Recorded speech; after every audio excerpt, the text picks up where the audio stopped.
How have you been doing? Well, I'm not going to say I'm doing well, but doing better than I was at the start, I guess. Tell me, It's physically exhausting, mentally exhausting, emotionally exhausting, but every day you wake up and it's a new day. New hope, and just keep going forward.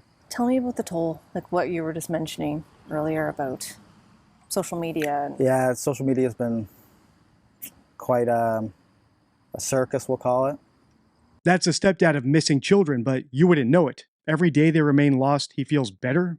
Let's break down this interview because that's not the only time he sounds less like a victim of a crime than a perpetrator getting away with one. I'm Deception Detective, an attorney trained in statement analysis. This channel exposes lies and manipulation, so if that's your thing, hit subscribe. For exclusive videos, early access to new videos, and other cool perks, consider becoming a channel member. Link in description. If you're not familiar with this case, don't worry. I'll link my full Lily and Jack Sullivan playlist below so you can catch up later. For now, here's what you need to know. That guy is Daniel Martel, their stepdad, and ever since they vanished without a trace months ago, he's been asking the police to bring cadaver dogs to the property to prove his innocence. And now apparently the RCMP, the Royal Canadian Mounted Police, are doing just that. All right, without further ado, let's grab our deception decks and start listening. So what do you make of the fact that they are bringing the cadaver dogs in?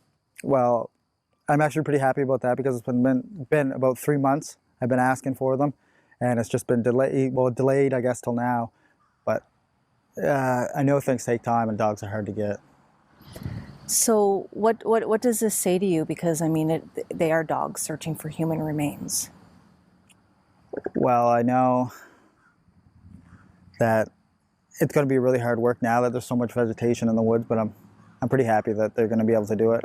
I even hope that they bring more than one dog if they have access to more than one dog.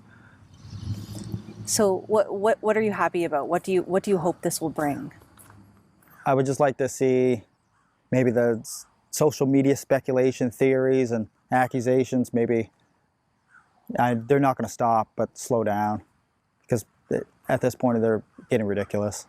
So are you thinking that the dogs will go in there and won't find anything? I know for 100% they won't find anything. I mean, that's probably why they waited this long to do it. It's just to keep the public informed, I guess, that they're hard at work.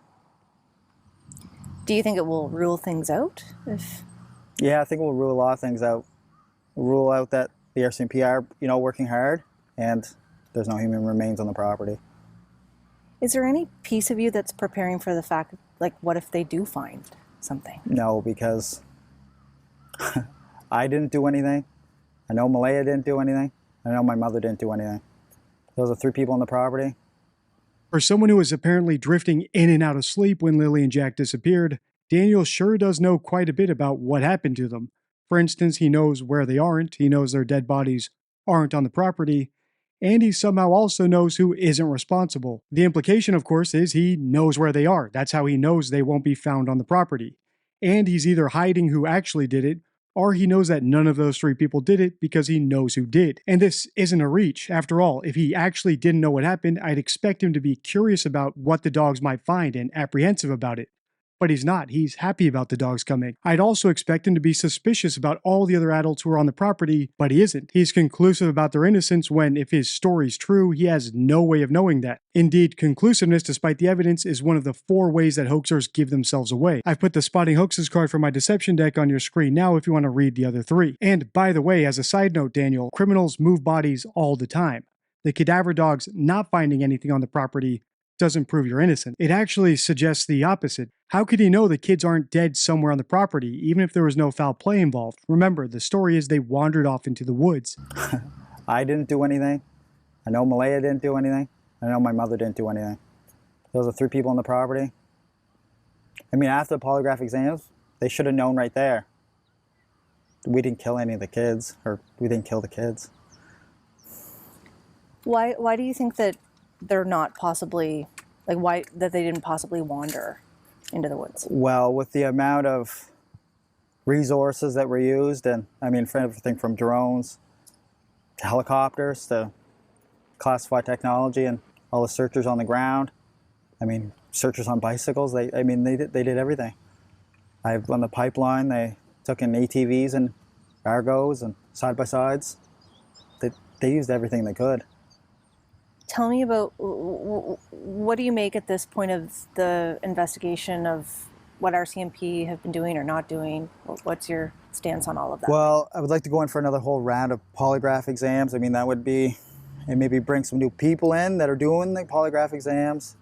But I know they're hard at work. I mean, I've filled notebooks with just trying to help them find leads or give them any kind of small detail, answer as many questions as I can, or, you know, but I'm doing everything I can.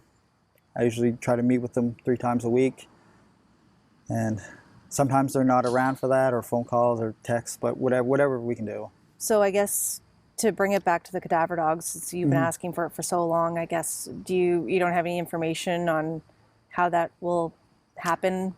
No, I don't even know where quite they're going to start searching, or what they're going to do. Are they going to expand out onto the properties? The property there is fairly small. It's only 2 acres. So. Yeah. Will it be the whole 8.5 that they searched Yeah, previously? I don't know. That's a lot. That's a lot. That would be quite a few. That'd be a couple weeks probably on foot doing that. Yeah. But I mean, if you look at the documents, and you know some of the other stuff RCMP has said or done, there's 70,000 drone photos that were taken during the search. That's a lot of photos. I mean, they had to review and do everything. So they would have found some kind of something there. Or even when they brought in classified technology, they scanned the whole area. They ever found a beaver and a coyote. That's all they found. So why do you think this step is necessary?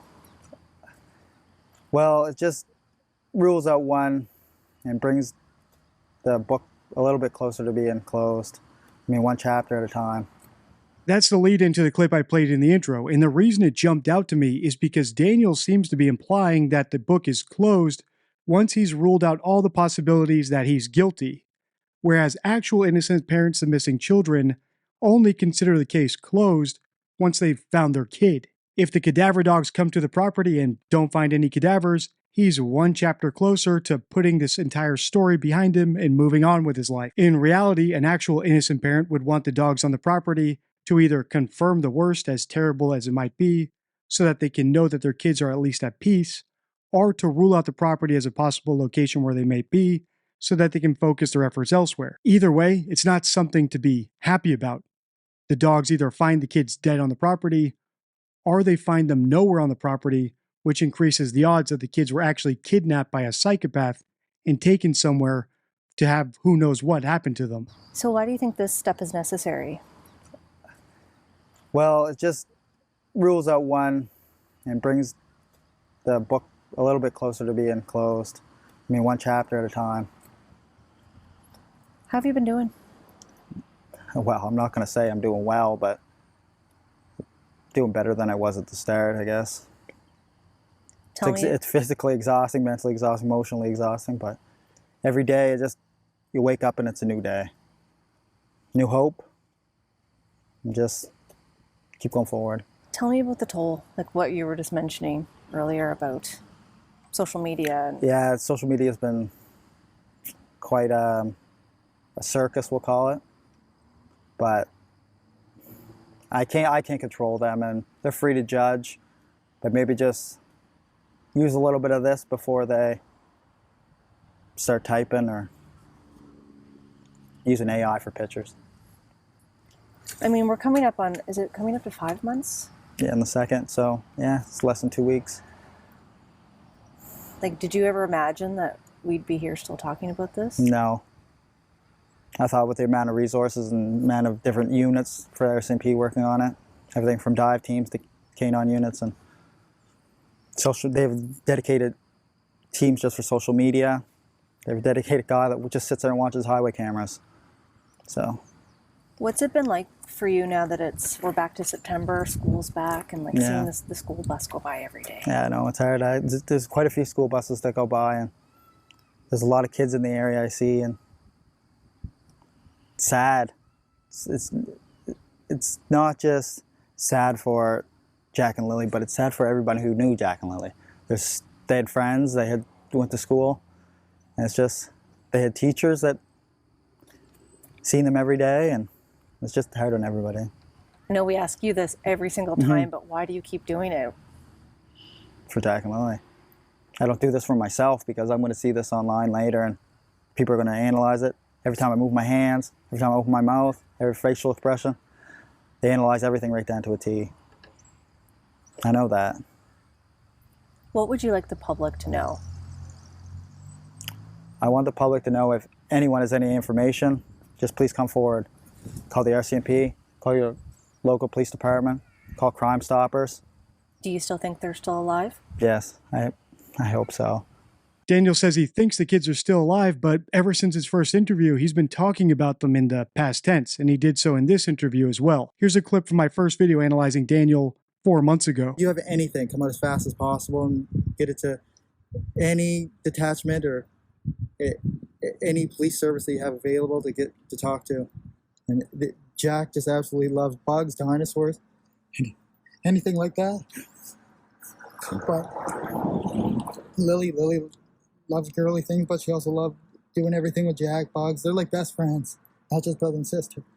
That's Daniel Martell, and I think he knows what happened to his missing stepchildren. And it's not just because he's already talking about one of them in the past tense. So in today's video, let's watch his interview with the Canadian Press and count the red flags. I'll link that video on the end card if you want to watch it next. And if you've already seen it, I suggest watching it again, because now that we know a little bit more about Daniel, some of the things he said in that interview start to make more sense. If you want to continue this series, let me know by liking, commenting, and sharing. Until next time, stay true.